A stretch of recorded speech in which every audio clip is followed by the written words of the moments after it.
University మంచి భవిష్యత్తు కోసం తెలుగు విద్యార్థులు ఇష్టపడే university. Call 9059052378 9059052379.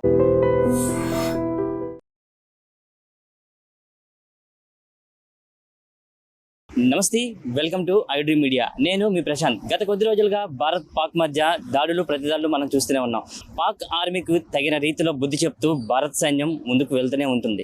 So Bharat Pakistan మధ్య వార్ సంబంధించి వైజాగ్లో పబ్లిక్ ఏమంటారో కొంతమంది పబ్లిక్ ఉన్నారు, వాళ్ళతో కూడా మనం మాట్లాడదాం. ఎర్లీ మార్నింగ్ బీచ్కి ఎంతోమంది పబ్లిక్ వాకింగ్కి వస్తుంటారు. సో ఆ వాకర్స్ అయితే ఇప్పుడు మనతో ఉన్నారు, వాళ్ళతో మాట్లాడదాం. సార్ చెప్పండి సార్, ఇప్పుడు మనం భారత్కి పాకిస్తాన్కి మధ్య వార్ చూస్తున్నాం. ఈ వార్లో ఆపరేషన్ సింధూర్ పేరుతో మన భారత్ పాకిస్తాన్ మీద యుద్ధం ప్రకటించింది. ఈ యుద్ధం అన్ని చూస్తుంటే మీకు ఒక పబ్లిక్గా మీకు ఏమనిపిస్తుంది సార్? నాకైతే చాలా హ్యాపీగా ఉందండి. ఎందుకంటే మన మీద టూరిస్ట్ దాని మీద వెళ్ళిన పర్యాటకుల మీద 28 మందిని అక్రమంగా కాల్చి చంపేశారు ఉగ్రవాదులు. దానికి ప్రతిదాడులుగా చేద్దామని ఆ భారత ఆర్మీ నిర్ణయించుకుంది. కానీ అది పక్కన పెట్టి పాకిస్తాన్ ఆర్మీ ఏం చేస్తుంది, మన ఆర్మీ మీద దూసుకొస్తుంది. వాళ్ళు ఏం చేయాలంటే ఉగ్రవాదాన్ని అంతం చేయాలి తప్ప భారత్ మీద దాడులు చేయకూడదు. అది పోయి ఏదైతే తీవ్రవాదులు ఉన్నారో మన వాళ్ళు అటాక్ చేస్తే గాయపడిన వాళ్ళ దగ్గరికి పాకిస్తాన్ ఆర్మీ చీఫ్ వెళ్ళి కలవడం అనేది చాలా రాంగ్. అది కాకుండా మళ్ళీ పగలంతా వదిలేసి రాత్రిపూట పడుకుంటున్నారు జనాలు. ఆ టైంలోనే వాళ్ళు డ్రోన్లు అవి మిసైల్స్ అవి భారత సరిహద్దుల్లో వేస్తున్నారు. అది అసలు కరెక్ట్ కాదు. అది ఏదైనా ఉంటే ఆర్మీ తేల్చుకోవాలి. జనావాసాల మధ్య డ్రోన్లు అవి వేయడం కాదు. ఎందుకంటే మన ఆర్మీ ఉంది, మన ఆర్మీ డైరెక్ట్గా ఆర్మీ మీద అటాక్ చేస్తుంది తప్ప పాకిస్తాన్ ఆర్మీ మీద వెళ్ళి పాకిస్తాన్ ప్రజల మీద ఏమి అటాక్ చేయట్లేదు కదా. మరి వాళ్ళు ఎందుకు మన భారత ఆర్మీ మీద అటాక్ చేయకుండా మన సరిహద్దుల్లో ఉన్న ఇళ్ల మీద? ఇప్పుడు రాత్రి చూశారు, ఒక ఫ్యామిలీ మీద అటాక్ జరిగింది. అక్కడ ఏమైంది, 3 గాయపడ్డారు. ఒక మహిళ పరిస్థితి చాలా విషమంగా ఉంది. ఎందుకు డైరెక్ట్గా దమ్ముంటే డైరెక్ట్గా భారత ఆర్మీతో తేల్చుకోవచ్చు కదా. అది మానేసి జనాల మీద డ్రోన్లు వేయడం అనేది కరెక్ట్ కాదు. నేను చెప్పేది అది. సార్ ఇప్పుడు ఒక పక్క ఆపరేషన్ సింధూర్ పేరుతో మనం చేసాం యుద్ధం పాకిస్తాన్తో. అయితే వాళ్ళు కూడా పెహల్గాన్లో మహిళల్ని అక్కడ ఉన్న టూరిస్టులకు సంబంధించిన భర్తలను చంపేసి వెళ్ళి మీ మోడీకి చెప్పుకోండి అంటే మహిళలు ఏమి చేయలేరు, వీళ్ళు ఏమి చేత కాదు అనే ఒక చిన్న చూపుతో వాళ్ళు ఆ మాట అనడం జరిగింది. ఇప్పుడు అదే మహిళలను పెట్టి ఆపరేషన్ సింధూర్తో యుద్ధం చేసి సక్సెస్ అయ్యింది భారతదేశం. ఇవన్నీ చూస్తుంటే ఏం అనిపిస్తుంది సార్? మహిళలు ఏదైనా చేయగలరు? మహిళలు ఏదైనా చేయగలరు సార్. అందుకే కదా దానికి పేరు కూడా ఆపరేషన్ సింధూర్ అని పెట్టారు. ఆర్మీలో మగవాళ్ళు ఉన్నా కూడా మోడీ తెలివిగా 2 లేడీస్ని పంపించి నువ్వు ఏ లేడీస్ దగ్గర అయితే భర్తలను చంపి నువ్వు వెళ్ళి మోడీకి చెప్పుకో ఏం చేస్తారా అని చెప్పేసి ఇలా కాలు రగరేశారు పాకిస్తాన్ ఆర్మీ వాళ్ళు తీవ్రవాదులు. మోడీ ఏం చేశాడు, తిన్నగా తీసుకెళ్ళి ఆడవాళ్ళతోనే వాళ్ళని అటాక్ చేయించాడు. జెంట్స్ లేక కాదు, కానీ వాళ్ళకి బుద్ధి రావాలి. నువ్వు ఏ ఆడవాళ్ళని అయితే తక్కువగా చూసావో, ఏ ఆడవాళ్ళని అయితే నువ్వు నా దగ్గర చెప్పడం కాదు వెళ్ళి మీ మోడీ గారికి చెప్పుకో ఏం చేస్తారో చూద్దామని చాలా ప్రగల్భాలు పలికారు. మోడీ చూసి కరెక్ట్ టైంలో కరెక్ట్ అటాక్ చేశారు. ఆ అటాక్స్ ఎంత త్వరగా వీలైతే అసలు మ్యాప్లో పాకిస్తాన్ అనేది లేకుండా ఉంటే ఏ గొడవలు లేవు. సార్ ఇప్పుడు మనం కూడా ఆపరేషన్ సింధూర్తో యుద్ధం చేస్తాం. ఆ యుద్ధంలో కూడా ఎంతో కీలక టెర్రరిస్ట్ అయినటువంటి మసూద్ అజర్ ఫ్యామిలీ మెంబర్స్ అందరూ కూడా చనిపోవడం జరిగింది. మనం వార్తల్లో చూసాం. ఆయన కూడా ఒక లేఖను కూడా రిలీజ్ చేయడం అయితే జరిగింది. ఇవన్నీ చూస్తుంటే పాకిస్తాన్లో ఉన్న ఉగ్రవాదులు అంటే POK అంటే పాకిస్తాన్ ఆక్రమించిన ఆ ల్యాండ్లో ఉన్న ఉగ్రవాదులందరికీ కూడా ఒక మంచి గుణపాఠం వచ్చిందని అనుకుంటున్నారు సార్? గుణపాఠమే కదండి. ఎందుకంటే ఒకే ఫ్యామిలీలో 14 మంది చనిపోయారు. వాడు కూడా చాలా బాధతో చెప్పాడు, లేఖ విడుదల చేశాడు. మొత్తం ఫ్యామిలీ పోయింది, నేనెందుకు ఉన్నాను, నేను పోయినాను. మళ్ళీ అందులోనే ఆడి యొక్క రాక్షసత్వాన్ని బయటపెట్టాడు. మళ్ళీ భారత్ని నామరూపాలు లేకుండా చేసేస్తాను అది అన్నాడు. అంత నామరూపాలు లేకుండా చేసేస్తాను అన్నవాడు బోర్డర్లోకి వచ్చి నిలబడవచ్చు కదా, వెళ్ళి ఎక్కడెక్కడ దాక్కోవడం ఎందుకు?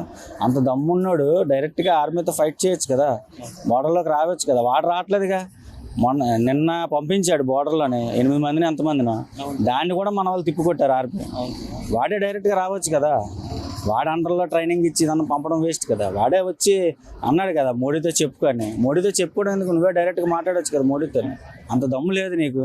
దమ్ము లేక ప్రజల మీద నీ బలాన్ని చూపించుకుంటున్నావు. ఆర్మీతో తేల్చుకోండి ఏదైనా అంటే. ప్రజలు ఏం చేశారు, వాళ్ళు సామాన్యులు, వాళ్ళ మట్టుకు వాళ్ళు బతుకుతుంటే నువ్వు వాళ్ళని బోర్డర్లోనే నీ దగ్గర ఏవో ఉన్నాయని వేస్తున్నావు. అవి కూడా పెర్ఫెక్ట్గా పనిచేయట్లేదు. పోనీ అవైనా పెర్ఫెక్ట్గా పనిచేస్తున్నాయి అంటే అవి పెర్ఫెక్ట్గా పనిచేయట్లేదు. అందులో 2-3 మళ్ళీ ఫెయిలే. మనవి చూడండి, ఏ ఒక్కటైనా మిస్ అవుతుందా? కరెక్ట్గా కొడుతుంది. టార్గెట్ కరెక్ట్గా రీచ్ అవుతుంది మనవి. కానీ వాళ్ళవి రీచ్ అవ్వలేకపోతున్నాయి. అక్కడే అయిపోయింది, అక్కడే అర్థమైపోయింది పాకిస్తాన్. కానీ ఎందుకో తెలియదు విర్రవీగిపోతున్నారు. వాళ్ళకి దమ్ము లేదని తెలుసు భారత్తో పెట్టుకుంటే, కానీ ఏదో చేసామని చెప్పుకోవాలి కదా. ఇక్కడ మనమే కాదు, అటు బలూచిస్తాన్ వాళ్ళు కూడా వేసేస్తున్నారు అక్కడ. సో ఆడికి ఎటు వెళ్ళాలో కూడా తెలియట్లేదు పాకిస్తాన్. అలాంటి పరిస్థితుల్లో ఉన్నది పాకిస్తాన్. వాడు వచ్చి మన దగ్గర ఏదేదో మాట్లాడుతుంటాడు. సార్, ఇప్పుడు ఈ యుద్ధం జరుగుతున్న సమయంలో కొన్ని నగరాలకి రెడ్ అలర్ట్ అనేది జారీ చేసింది కేంద్రం. సో అందులో విశాఖపట్నం కూడా ఒక రెడ్ అలర్ట్లోనే ఉంచింది. సో ఎక్కడికక్కడ పోలీసులు మాక్ డ్రిల్ లాంటివి నిర్వహిస్తున్నారు, అవేర్నెస్ కల్పిస్తున్నారు. ఇంకా ప్రజలకి ఇది చాలా బాగా ఎక్కువగా రీచ్ అవ్వాలంటే ఎలాంటి మాక్ డ్రిల్స్ నిర్వహిస్తే బాగుంటుంది, ఎలా చేస్తే బాగుంటుంది అంటారు సార్? అంటే పర్టికులర్గా చిన్న ఏరియాలో మాక్ డ్రిల్ నిర్వహిస్తున్నారు. అలా కాకుండా ఇప్పుడు ఈరోజు సాటర్డే, రేపు సండే, వీకెండ్స్లో ఆర్కే బీచ్ అనేది చాలా ఫుల్గా ఉంటుంది. అలాగే ఇప్పుడు మన సిఎంఆర్ సెంటర్లో ఉంది. సో పెద్ద మాల్స్ ఉన్నాయి. అలాంటి వాటి దగ్గర జనాలు గుమిగూడుతారు. అలాంటి ఏరియాలో ఈ మాక్ డ్రిల్స్ నిర్వహిస్తే బాగుంటుంది. ఇప్పుడు ఆక్సిజన్ టవర్స్ అంటే ఒక్క వాళ్ళే ఉండాలి. వాళ్ళు ఏముంటుంది, కార్లో వస్తారు, కార్లో వెళ్ళిపోతారు. కానీ సామాన్యులు ఆర్కే బీచ్కి వచ్చి సాయంత్రం సేద తీరుతారు. వాళ్ళు ఇంట్లో ఉంటారు, ఏదో చేసుకుంటారు. అదే ఇలాంటి ఆర్కే బీచ్లో జనాలు ఎక్కువ ఉన్న వాటిలో మాక్ డ్రిల్ నిర్వహిస్తే జనాలకు ఇంకా ఎక్కువ అవేర్నెస్ వస్తుందని నా అభిప్రాయం. సార్, బోర్డర్లో ఎంతో మంది సైనికులు కనీస అవసరాలు అంటే వాళ్ళకి సరిగ్గా ఫుడ్ లేకపోయినా, తాడే నీళ్ళు లేకపోయినా సరే మన దేశం కోసం ప్రాణాలు అర్పిస్తున్నారు, అమరవీరులు అవుతున్నారు. సో ఇలాంటివి చూస్తుంటే ఇక్కడ ఉన్న యూత్ ఏం నేర్చుకుంటే బాగుంటుంది అంటారు? యూత్ ఇప్పటికైనా కొంతమంది ఆర్మీ వైపు మొగ్గు చూపితే బాగుంటుందని నా ఉద్దేశం. ఎందుకంటే ఇప్పుడు అదే ఆర్మీ లేకపోయి ఉంటే మన పరిస్థితి ఏంటి? పాకిస్తాన్లో ప్రజలు ఎలాగైతే పరిగెడుతున్నారో రేపు పొద్దున మనం అలాగే పరిగెట్టాల్సి వస్తుంది. సో అక్కడ ఆర్మీ అంత పర్ఫెక్ట్గా ఉంటుంది, వాళ్ళకి కనీసం నిద్ర ఉండదు.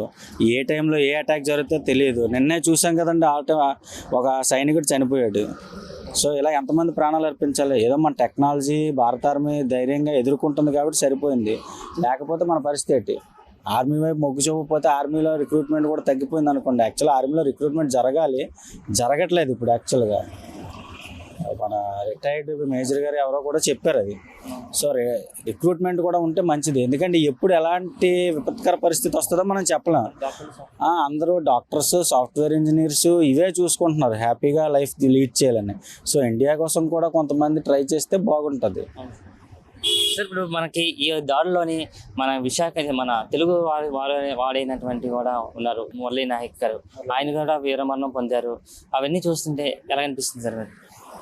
అది ఒకటే సాడ్గా ఉంది. ఎందుకంటే హ్యాపీగా అంత బాగా జరిగిపోతున్న టైంలోనే ఒక్క జవాను మృతి చెందడం అనేది కొద్దిగా బాధాకరంగా ఉంది. అతనికి కూడా ఏం అవ్వకుండా ఉంటే బాగుండు. కానీ ఏం చేస్తాం, యుద్ధం అన్న తర్వాత కొంతమంది వీరమరణం పొందాలి. కానీ ఆయన మాత్రం వీరమరణమే పొందారు. ఆయనది మాత్రం మనం మర్చిపోలేము. ఆయన చేసిన సాక్రిఫైస్, దేశం కోసం చేసిన సాక్రిఫైస్ మాత్రం మనం మరవలేము. ఆయనకి మాత్రం అశ్రునివ్వాలి. ఎందుకంటే అలాంటి ఆర్మీ వాళ్ళు అక్కడ ఫైట్ చేయబట్టే మనం ఈరోజు ఇక్కడ ఇంత ప్రశాంతంగా ఇప్పుడు మీరు ఇంటర్వ్యూ తీసుకోవడం కానీ, నేను ఇంటర్వ్యూ ఇవ్వడం కానీ, ఎంతమంది జనాలు మార్నింగ్ వాక్కి రావడము, ఫంక్షన్స్ జరుగుతున్నాయి, ఎవరి మట్టుకు వాళ్ళ లైఫ్ లీడ్ చేస్తున్నారు, హ్యాపీగా ఉన్నారు. అదే వాళ్ళే లేకపోయి ఉంటే ఈరోజు మనం కూడా అక్కడ ఇక్కడ దాక్కోవడానికి పరుగులు ఎట్టుకొని తిండి టైంకి ఉంటుందో లేదో ఎన్నో టెన్షన్స్, మన భార్య పిల్లలు, మన ఫ్యామిలీ ఏమైపోద్ది, ఈ టెన్షన్స్తో మనం ఇబ్బంది పడి ఉండేవాళ్ళం. నిజంగా ప్రస్తుతం ఉన్నటువంటి సమాజం దేనికి ప్రయారిటీ ఇస్తుంది? ఆర్థిక సంబంధాల చుట్టూ మాత్రమే తిరుగుతుంది. మళ్ళీ ఎన్నికలంగానే చాలా విరక్తి కలుగుతాం. మంచి అనిపిస్తుంది కదా, లేడీస్ కూడా ఛాలెంజింగ్ జాబ్స్ చేసినప్పుడు చాలా బాగుంటది. ట్రాఫిక్ అసిస్టెంట్స్ గా నియమించిన ట్రాన్స్జెండర్స్ అందరితో సాల్యూట్ చేయించుకుంటున్నారు. ఫుడ్ డెలివరీ ఇవ్వటానికి వెళ్ళినటువంటి డెలివరీ బాయ్ అనిల్ పై కళ్ళ ముందు